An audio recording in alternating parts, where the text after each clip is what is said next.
নমস্কার, বাংলার মণিমাণিক্য চ্যানেলে আমি সুতপা আবার ফিরে এলাম আপনাদের জন্য একটি নতুন গল্প নিয়ে। সুচিত্রা ভট্টাচার্যের ছোট গল্প গৃহপ্রবেশ। অসময়ে ছেলেকে দেখে চারুলতা ভীষণ অবাক। ও মা, খোকা তুই এই সাত সকালে? ছোট্ট 7x8 ঘরখানার দরজায় কমলেশ, দুপকেটে হাত, হাসছে মিটিমিটি। তুমি ঝটপট তৈরি হয়ে নাও।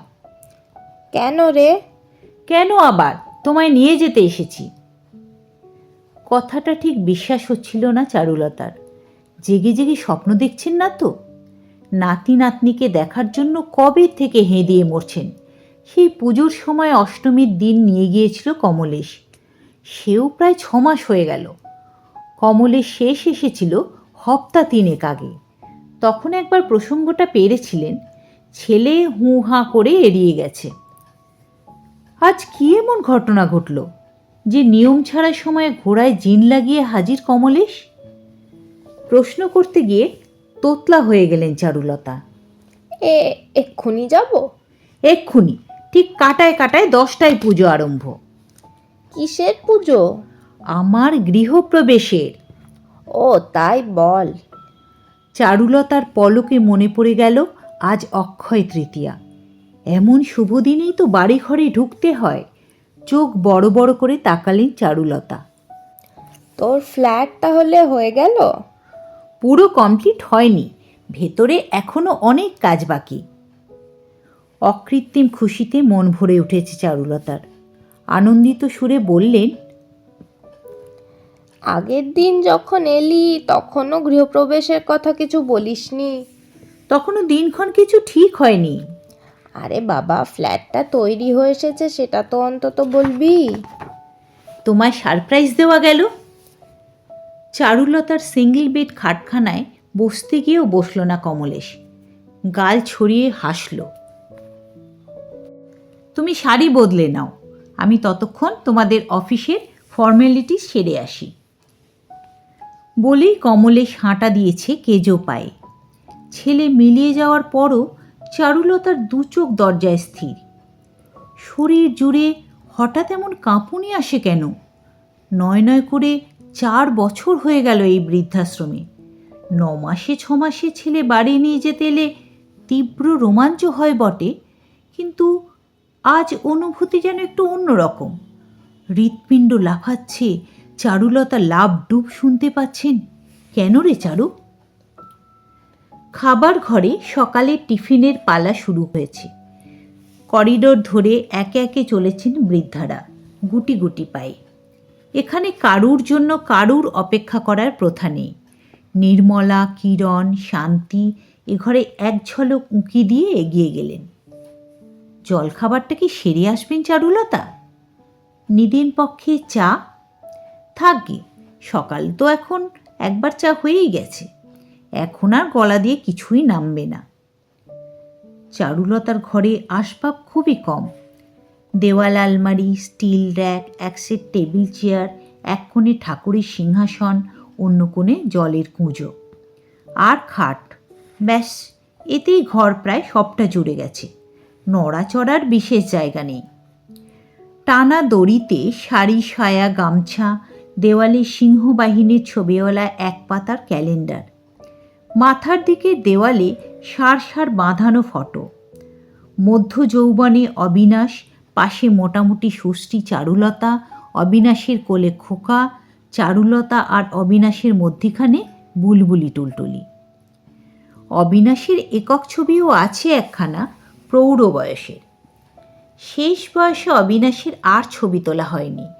এটারই একটা বড় কপি অবিনাশের শ্রাদ্ধের দিন কাজে লাগানো হয়েছিল। খান 2 পারিবারিক ফটো আছে দেওয়ালে, বহু কাল আগে তোলা, এখন হলদেটে, মলিন। শ্বশুর শাশুড়ি, ভাসুর, দেওর, ননদ, বাবা মা, ভাই বোন, এদের অনেকেই এখন পরপারে। 1-2জন শুধু টিকে আছেন। ছবিগুলো অন্যমনস্ক চোখে দেখতে দেখতে মেঝেই বসলেন চারুলতা। হাঁটো মুড়তে ইদানিং বড় কষ্ট হয়। তবু ঝুঁকে হেঁচড়ে হেঁচড়ে পার করলেন হলুদ রং ট্রাঙ্কখানা। নতুন কাপড় পরবেন কি আজ? পুজোর সময় বুলবুলি টুলটুলি খোকা সকলেই দেয় একটা করে, পরার উপলক্ষ আর আসে কই? আজ এমন একটা দিনে দুটো বেশি শাড়ি ব্লাউজও সঙ্গে নেবেন কি? এখনই বা কোনটা পরবেন? বুলবুলির শাড়িটাই বেশি মনে ধরল। নীল নকশা পাড়, নরম জমি, এতেই বেশি আরাম হবে। শাড়িটা পরে নিয়ে ছোট্ট একখানা ঝোলা ব্যাগও গুছিয়ে ফেললেন চারুলতা। কমলেশ এসে গেছে, ব্যাগ কাঁধে তুলে নিল। করিডোর ফাঁকা, খাবার ঘর থেকে মৃদু গুঞ্জন ভেসে আসছে। কমলেশের পিছু পিছু সিঁড়ির মুখে এসেছেন চারুলতা। সামনে হেমনলিনী। খপ করে হেমনলিনী চেপে ধরেছেন চারুলতার হাত। ভোর ভোর চললি কোথায় রে? হেমনলিনী হোমের প্রবীণতম বাসিন্দা, চারুলতার চেয়ে ঢের বড়, প্রায় 90 ছুঁই ছুঁই। চোখ গেছে, কান গেছে, দেহ দুমড়ে জীর্ণ ধনুক, তবু সবার সব ব্যাপারে হেমনলিনীর কড়া খবরদারি। চারুলতা একটু গলা চড়িয়েই বললেন, নিতে এসেছে ছেলে, বাড়ি যাচ্ছি। মেলা? মেলা আবার কোথায় এখন? মেলা নয়, ছেলে। চারুলতা আরও গলা তুললেন, ছেলে নিতে এসেছে। চেঁচাচ্ছিস কেন? হেমনলিনীর স্বর ক্ষণক্ষণ করে উঠল। আমি কি কালা? ছেলে এসেছে এত শোনানোর কি আছে? যত সব আদিক্ষেতা। হেমনলিনীর কথাবার্তার ধরনই এরকম, চ্যাটাং চ্যাটাং। বাসিন্দার কেউই হেমনলিনীকে বিশেষ পছন্দ করেন না। অন্যদিন হলে চারুলতাও হয়তো ঝেঁঝে উঠতেন, আজ কথা বাড়ালেন না।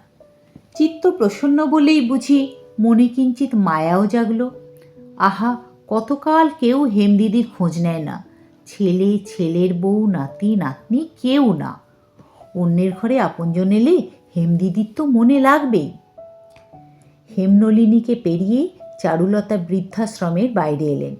সবে 9টা বাজে, এর মধ্যেই বৈশাখী সূর্য কি প্রখর! পৃথিবী যেন জ্বলন্ত উনুন।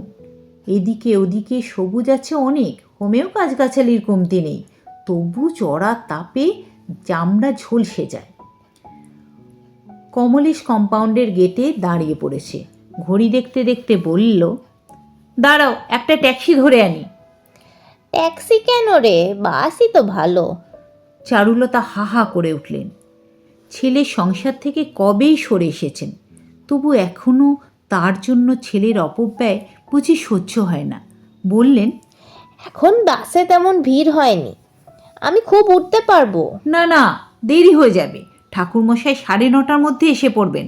আমি না পৌঁছলে শিলা টেনশন শুরু করে দেবে। বৌমার তো সবেতেই টেনশন। বলতে গিয়েও কথাটা কোঁত করে গিলে নিলেন চারুলতা। কলে জল আসতে 5 মিনিট দেরি হলে টেনশন, আকাশে মেঘ করলে টেনশন, ছেলে ঠাকুমার হাত ধরে পার্কে গেলে টেনশন। এমনকি কমলেশ মার কাছে বসে বেশিক্ষণ কথা বললেও টেনশন হয় শিলার। সংসারে ওই নিয়ে কম অশান্তি গেছে? ওসব স্মৃতি শুভদিনে মনে না আনাই ভালো, ছেলের মেজাজ খিঁচড়ে যেতে পারে। কমলেশ ট্যাক্সি পাকড়াও করে ফেলেছে। চারুলতাকে উঠিয়ে সিটে আয়েশ করে হেলান দিল। ভারিক্কি গলায় নির্দেশ ছুড়ল, যাদবপুর চলো, কৃষ্ণা গ্লাস স্টপেজ। কমলেশের বাচনভঙ্গিতে আজ যেন একটা আলাদা ব্যক্তিত্ব। ব্যক্তিত্ব নাকি পরিপূর্ণতা, প্রাপ্তির, সুখের? চারুলতা আর চোখে দেখছিলেন ছেলেকে। এই সেই খোকা যে ছোটবেলায় মাকে পাশে না পেলে মার শাড়ি বুকে আঁকড়ে ঘুমোতো। মা যেখানেই যাক ছেলে ল্যাংবোট। 2 মেয়ে হওয়ার প্রায় 8 বছর পরে ছেলে। অবিনাশও খোকা বলতে অজ্ঞান ছিলেন। সেই ছেলে চোখের সামনে হামা টানল, হাঁটতে শিখল, কথা বলল, স্কুল গেল, কলেজ পাশ করল। সময় কি দ্রুত ছুটে পালায়। দেখ না দেখ সেই খোকাই কখন শিলার স্বামী, ডিন্টুমিন্টির বাবা, একটা সম্পূর্ণ স্বতন্ত্র অস্তিত্ব। দেখ না দেখ খোকা সংসারে চারুলতা নিজেই কখন বাড়তি, ফালতু। কমলেশের চোখ জানলার বাইরে। চারুলতা মৃদু স্বরে প্রশ্ন করলেন। হ্যাঁ রে খোকা, বললি ফ্ল্যাটের কাজ এখনো পুরো হয়নি, এখনই গৃহপ্রবেশ করছিস যে? কমলেশ ফিরল। উপায় ছিল না মা, কাহাতকার বাড়ি ভাড়া গুনব। এদিকে ফ্ল্যাটের লোন কাটা শুরু হয়ে গেছে।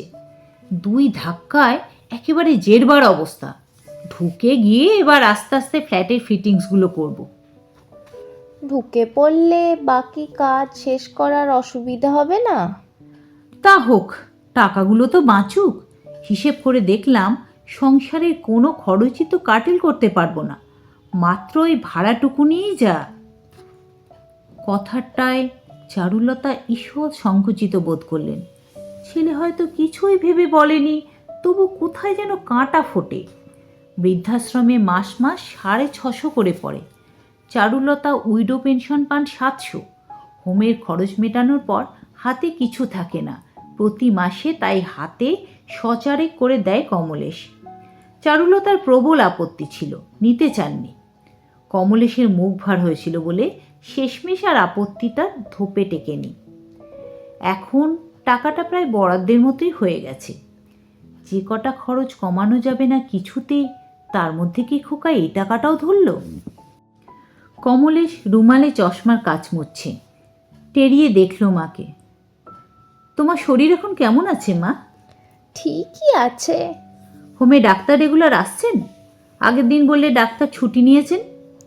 ছুটি নেননি, ওরই একটু শরীরটা, এখন তো আবার প্রত্যেক রোববার ঘুরে যাচ্ছেন। তোমার হাঁটুর ব্যথা কেমন? ও তো বয়সের সঙ্গী আছে। 4 তলায় উঠতে পারবে তো? কষ্ট হবে না? কষ্ট। বুকের ভেতর দিয়ে একটা চোরা বিষাদের স্রোত শিরশিরিয়ে বহে গেল চারুলতার। মার হাঁটুর কষ্টের খোঁজ নেয় ছেলে, মনও কষ্ট বোঝে না। স্মিত মুখে চারুলতা বললেন, তুই করেছিস, আমি 4 তলায় উঠতে পারবো না? তোর বাবার কত সাধ ছিল একটা বাড়ি করার। স্বাদ ছিল বলো না, বলো শেষ বয়সে স্বাদ হয়েছিল। তেমন ইচ্ছে থাকলে চাকরি করতে করতেই গড়িয়া নরেন্দ্রপুর কোথাও একটা জমি কিনতে পারত। সারাটা জীবন আমাদের ভাড়া বাড়ির ঘানি টানতে হতো না। ইস, ওসব দিকে জমি কত সস্তা ছিল তখন। অবিনাশ নিখুঁত চুলচেরা হিসেবে সংসারী ছিলেন না, চারুলতা জানেন। আবার সংসারের অনেক দায় যে হাসি মুখে বহন করেছেন তিনি, এও তো দেখেছেন চারুলতা। 3 বোনের বিয়ে দিয়েছেন। ছোট ভাই বহুকাল অবধি ফ্যাফ্যা করে ঘুরত, তার মধ্যেই বিয়ে করে ফেলল। তার সংসারও টেনেছেন। নিজের 2 মেয়েকে ভালো ঘরে পাত্রস্থ করেছেন। রিটায়ার করার আগে পর্যন্ত কি আপন আশ্রয়ের কথা ভাবার অবকাশ পেয়েছিলেন অবিনাশ? অবশ্য খোকা বলতেই পারে, এর মধ্যেও তো অনেক অনেক কিছু করে ফেলে। ধার দেনা করে, পেটে কিল মেরে, ছেলে মেয়েদের হীন দশায় রেখে, অথবা চুরি বাটপারি করে। কোনোটাই করতে পারেনি বলেই তো তার মৃত্যুর পর 37-এর বি নগেন রায় লেনের 2 কামরার ভাড়া বাড়িটা একদিন বড় বেশি ছোট ছোট ঠেকতে লাগলো কমলেশ আর শিলার। রিন্টু মিন্টি বড় হচ্ছে, তাদের পড়াশোনার জায়গা নেই। একটা ঘর মার দখলে, একটা ঘরে নিজেরা, বাইরের লোক এলে বসানো যায় না। কত রকমের ক্ষোভ, কত বিরক্তি। অথচ সেই বাড়িতে কত কাল তারা দাদুর দস্তানার মতো 8-9টি প্রাণী একসঙ্গে থেকেছে। যাকে যাক, স্বামীর অদূরদর্শিতার গুণাগার দিতেই না ছেলের দুর্বল কণ্ঠের প্রতিবাদ অগ্রাহ্য করে মান থাকতে থাকতে পালিয়ে এলেন চারুলতা। মা ছেড়ে নিশ্চুপ। খুচরো খাচরা জ্যাম ঠেলে ঠেলে এগোচ্ছে ট্যাক্সি। বেহালা থেকে যাদবপুর কতটুকুই বা পথ, এটুকু রাস্তা পেরোতে ঝাড়া 45 মিনিট লেগে গেল। সরু গলি দিয়ে ঢুকলো ট্যাক্সি। থেমেছে সদ্য প্লাস্টার করা 4 তলা এক ফ্ল্যাট বাড়ির সামনে। জানলা দিয়ে মুখ বাড়ালেন চারুলতা। বাহ, এ তো বেশ সুন্দর বাড়ি রে। ওই আর কি, কোনো মতে একটা মাথা গোঁজার ঠাঁই হলো। 2 তলা 3 তলাই তো বেশ ছিল, 4 তলা নিতে গেলি কেন? সব কি নিজের ইচ্ছে হয় মা? গেট ঠেলে বাড়িটায় ঢুকলো কমলেশ। অর্ধ সমাপ্ত সিঁড়ি বেয়ে উঠছে। কোঅপারেটিভ করে ফ্ল্যাট, লটারিতে যার ভাগ্যে যে তলা জুটেছে। এমনি অবশ্য ভালোই হয়েছে, স্কোয়ার ফিটে 25 টাকা ছাড় পেয়েছি। 650 স্কোয়ার ফিটে প্রায় 16,000 টাকা বাঁচলো। কম কি বলো? হিসেব নিকেশ কিছু না বুঝেই ঘাড় নড়ালে চারুলতা। 4তলাতে হাওয়াও বেশি, ধুলো ময়লা মশা কম হবে। শিলাকেও তো তাই বুঝিয়েছি। ও তো এখন থেকেই টেনশন করছে বুড়ো বয়সে কি করে উঠবে নামবে। আবার সেই টেনশন। চারুলতা বললে না কিছু, হাসলেন সামান্য। ঈশ্বর করুন এর চেয়ে যেন কোনো গভীর টেনশন বুড়ো বয়সে না আসে খোকা আর শিলার। 4তলার ফ্ল্যাটের দরজা হাট, দরজায় আলপনা, ঘট, ডাব, পুঁচকে পুঁচকে কলা গাছ, গোলা সিঁদুরের ফোঁটাও লেগে আছে বাইরের দেওয়ালে, শুভকর্মের প্রতীক। ঢুকেই একটা বড় মতন জায়গা, আসবাবহীন। সেখানেই পুজোর আয়োজন। পিতলের থালায় কাঠের রেকাবিতে সাজানো হয়েছে উপচার। হাঁটু গেড়ে বসে তদারকি করছে শিলা। ঠাকুরমশাই ফর্দ মিলিয়ে মিলিয়ে জিনিস দেখছে। তাকে শিলা বলছেও কী সব। তার পরনে আজ লাল পাড় গরদ, কপালে সিঁদুরের চাকা টিপ, ভেজা চুল পিঠে ছড়ানো। শিলার পাশটিতে একটি মেয়ে। আগে একবারই মাত্র মেয়েটিকে দেখেছেন চারুলতা, সম্ভবত শিলার ভাইয়ের বউ। ঠাকুমাকে দেখা মাত্র কোত্থেকে যেন ছুটে এলো রিন্টু মিন্টি। তাদের মাথায় আলগা হাত বোলালেন চারুলতা। নাতি নাতনিকে ছুঁলেই কেমন যেন শিহরণ জাগে বুকে, চিনচিন করে সুখ দুঃখ। দেওয়াল ঘেঁষে গোটা কয়েক ডেকোরেটরের চেয়ার, বোধহয় অতিথি অভ্যাগতদের জন্য। নিজেই চেয়ার টেনে একপাশে বসেছেন চারুলতা। শিলারা কাজ ফেলে উঠে এলো। বউটি ঢিপ করে প্রণাম করলো চারুলতাকে। সস্নেহে চারুলতা বউটির চিবুক ছুঁলেন। অরুণ কোথায়? তাকে যে দেখছি না। কিশোর যেন নীতি গেল, এক্ষুনি এসে যাবে। শিলা ব্যস্ত সমস্ত মুখে বলল, মা, আপনার আসতে কষ্ট হয়নি তো? কিসের কষ্ট? না মানে এই রোদ্দুরে সিঁড়ি বেয়ে এতটা ওঠা। না রে মা, আমি ঠিক আছি। চারুলতা নরম হাসলেন। তোমাদের পুজোর জোগাড় আর কত বাকি? হয়ে গেছে, আপনার ছেলে বসলেই শুরু হয়ে যাবে। বলতে বলতে কমলেশকে তাড়া লাগালো শিলা। দাঁড়িয়ে রইলে কেন? যাও, প্যান্ট শার্ট ছেড়ে কোরা ধুতিটা পরে এসো। ঠাকুরমশাইকে জিজ্ঞেস করে নাও কি কি করতে হবে। দেওয়াল থেকে হালকা একটা চুনের গন্ধ উঠছে। চুন না অন্য কিছু, বেশ ঝাঁঝালো, নাকে লাগে। দিব্যি তো ঝকঝক করছে দেওয়াল, এর ওপরেও রং চড়বে। এই মুহূর্তে চারদিক বড় বেশি উজ্জ্বল। নগেন রায় লেনের বাড়িটা এখনও রক্তমজ্জায় মিশে আছে। নতুন ফ্ল্যাটটাকে কেমন অনাত্মীয় লাগে, অচেনা অচেনা। যেন এ ফ্ল্যাট নিজের ছেলের নয়, নেহাতি কোনো আধা পরিচিত মানুষের ঘরে ঢুকে পড়েছেন চারুলতা। চারুলতা আঁচলে ঘাম মুছলেন। নতুন বাড়িতে বেশি উত্তাপও থাকে কি? রিন্টু মিন্টি ঘুরঘুর করছে এদিক ওদিক। শিলা পাশে এসে বসল। গরম লাগছে মা? তেমন কিছু না, তোমাদের কি সাহায্য করব কিছু? তোমাদের শব্দটা অজান্তেই বেরিয়ে এসেছে মুখ থেকে। শিলা অবশ্য খেয়ালই করল না, বলল, আপনাকে আজ কিছু করতে হবে না মা, আপনি বিশ্রাম নিন। বুলবুলি টুলটুলিরা কেউ আসবে না? ছর্দিরা আজ খুব ব্যস্ত।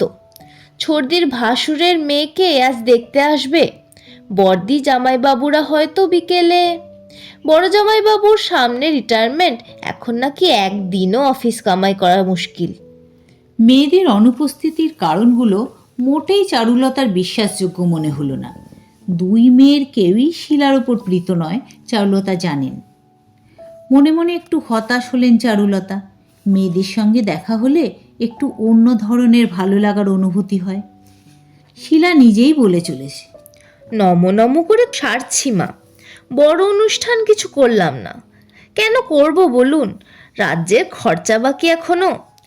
এই লাগাতে হবে, ওই বানাতে হবে। এখন কি আর অপচয় করার সময়?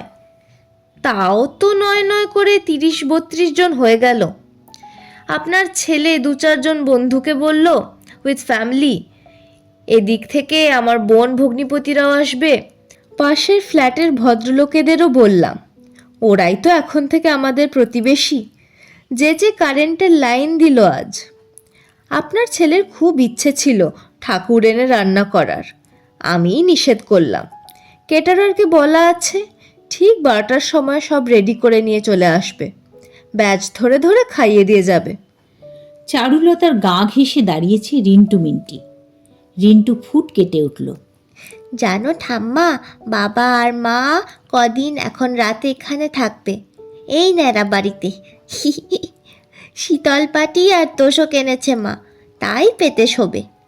একদা মুখর শিলার মুখে সলজ্জ হাসি। গৃহপ্রবেশের পর নাকি বাড়ি ফাঁকা রাখতে নেই, তেরাত্রির জোরে থাকতে হয়, এতেই নাকি মায়া বসে। তাই বুঝি? হ্যাঁ মা, নিয়ম। 3 রাত বাস করে আমরা ও বাড়ি ফিরে যাব, তারপর মালপত্র নিয়ে পাকাপাকি হবে। কমলেশ ধুতি পরে এসে গেছে। ঠাকুরমশাইয়ের সমীপবর্তী হওয়ার আগে বলল, কি ভ্যাজরং ভ্যাজরং করছো? মাকে ফ্ল্যাটটা আগে ভালো করে দেখিয়ে দাও। শিলা অপ্রস্তুত মুখে চেয়ার ছাড়ল। ও হ্যাঁ হ্যাঁ, আসুন মা। মিন্টির হাত ধরে পুত্রবধূর পিছু গেলেন চারুলতা। আবার বুকে লাবডুব ধ্বনি, অকস্মাৎ শ্বাস চেপে নিজেকে সুস্থির রাখার চেষ্টা করে চলেছেন। প্রথম ঘরটায় ঢুকে শিলা পেশাদার গাইডের মতো বলল, এইটা 11x10 আমাদের রুম। ওই দেখুন, পূব দিক পুরো খোলা, ওদিকের ব্যালকনিতে দাঁড়ালে কতদূর অবধি দেখতে পাওয়া যায়। ব্যালকনিটা ছোট হলো, 5x3। আপনার ছেলের তো খুব টবে বাগান করার শখ, ওখানেই কোনো মতে। এবার পাশের ঘর। শিলার ধারা বিবরণী চলছে। এটা রিন্টু মিন্টির জায়গা, দুখানা সিঙ্গেল খাট পড়বে এখানে, সঙ্গে আলমারি, চেয়ার, টেবিল, বুক র্যাক। রান্নাঘরও দেখলেন চারুলতা, পরিপাটি বন্দোবস্ত, গ্যাস রাখার জায়গা, সিঙ্ক, বেসিন, দেওয়ালে প্লাইউডের তাকও আছে কৌটো কাটা রাখার জন্য। বাথরুম তেমন বড় নয়, তবে সাহেবি সিস্টেম। মাথায় লফট আছে, পুরনো ভাঙা তুলে রাখা যাবে। শিলার ফ্ল্যাট পরিভ্রমণ শেষ। আবার চেয়ারে বসলেন চারুলতা। শিলার ঘাম ঘাম মুখ তেল তেল করছে সুখে। উদ্গ্রীব সুখে জিজ্ঞেস করল, কেমন দেখলেন মা? চারুলতা বড় করে ঘাড় হেলালেন। খুব ভালো। ছেলে মেয়ে দুটোর ঘরটা তেমন বড় হলো না। তবে ড্রয়িং ডাইনিং খুব খারাপ হয়নি, তাই না? 16x10। ভাবছি খাবার জায়গা আর বসার জায়গায় মধ্যিখানে একটা পর্দা টাঙিয়ে দেব। ওই যে একরকম প্লাস্টিকের বেরিয়েছে না, ট্রান্সপারেন্ট, প্রাইভেসিও থাকবে, আবার পর্দা সরিয়ে দিলে একরকম খোলামেলা। আইডিয়াটা খারাপ মা? না, ভালোই তো। ফ্ল্যাটটা কি খুব ছোট হলো মা? আছি তো আমরা মোটে 4 জন, মোটামুটি কুলিয়ে যাবে না? হয়তো যাবে, হয়তো বা যাবে না। হয়তো কোনো একদিন 4 তলার এই পূবে ব্যালকনিওয়ালা ঝলমলে ফ্ল্যাটে কমলেশ আর শিলাও বাড়তি হয়ে যাবে। সেই অনাগত দিনের কথা অবশ্য এই মুহূর্তে ভাবছিলেন না চারুলতা। তার বুকের গভীরে অনেক অতলে কোথায় যেন একটা রক্তক্ষরণ হয়ে চলেছে নিঃসারে। নগেন রায় লেনের জীর্ণ এঁদো ভাড়া বাড়িটায় না থেকেও সংসারে কোথাও যেন একটা ছিলেন তিনি। বৃদ্ধাশ্রমের বিছানায় শুয়ে হঠাৎ হঠাৎ কেমন নিরাশ্রয় মনে হতো নিজেকে। অভিমান জাগত, কান্না পেত, তবুও ভাবতেন এ পৃথিবীতে কোথাও যেন একটা সুখী গৃহকোণ আছে তার নিজস্ব। এই নবীন ফ্ল্যাট বাড়িতে তার আর এতটুকু অস্তিত্ব রইল না। চারুলতা কি জানতেন না তাকে এই বাড়িতে থাকার জন্য ডাকবে না ছেলের বউ? তবু বুঝি মনের কোণে ক্ষীণ আশা ছিল, অন্তত কয়েক ফুট জায়গা হয়তো বরাদ্দ থাকবে তার জন্যে ছেলের এই নতুন ঘরে। ভ্রম ঘুচে গেছে। চারুলতার জন্য কমলেশের ঘরে 1 সেন্টিমিটার জায়গাও বরাদ্দ নেই। কমলেশ ঠাকুরমশাইয়ের পাশে পঞ্চপ্রদীপ জ্বালিয়েছে ঠাকুরমশাই, চারুলতার কেনা পঞ্চপ্রদীপ। এক দৃষ্টি জ্বলন্ত পঞ্চপ্রদীপের দিকে তাকিয়ে থাকতে থাকতে আগুনের শিখা ঝাপসা ক্রমশ। চোয়ালে চোয়াল কষলেন চারুলতা। ছেলের শুভ কাজের দিন মাকে চোখের জল ফেলতে নেই। চারুলতার হৃৎপিণ্ডের লাবডুব মরে এলো। খাওয়া দাওয়ার পাট চুকল প্রায় 2টোয়। একটুকুন জিরিয়ে নিয়ে বিকেল বিকেল বেরিয়ে পড়লেন চারুলতা। ফিরছেন ঝোলা ব্যাগটি বুকে আঁকড়ে। দিনভর খাটাখাটুনির পর কমলেশ ভারী ক্লান্ত এখন। চারুলতাকে পৌঁছে দিচ্ছে কমলেশের শ্যালক। বৃদ্ধাশ্রমের গেটের সামনে ট্যাক্সি করে নামিয়ে দিয়ে গেল অরুণ। অন্দরে ঢুকতে গিয়েও ক্ষণিকের জন্য থমকালেন চারুলতা। দিনের শেষ আলো মাখা সাদা বিল্ডিংখানা দেখছেন নির্নিমেষ। 4 বছরে 73 পালা সাঙ্গ হল। আজ চারুলতার পাকাপাকি গৃহপ্রবেশ এই বৃদ্ধাশ্রমে। আশা করি সকলের ভালো লাগলো। ভুলবেন না লাইক, শেয়ার এবং সাবস্ক্রাইব করতে।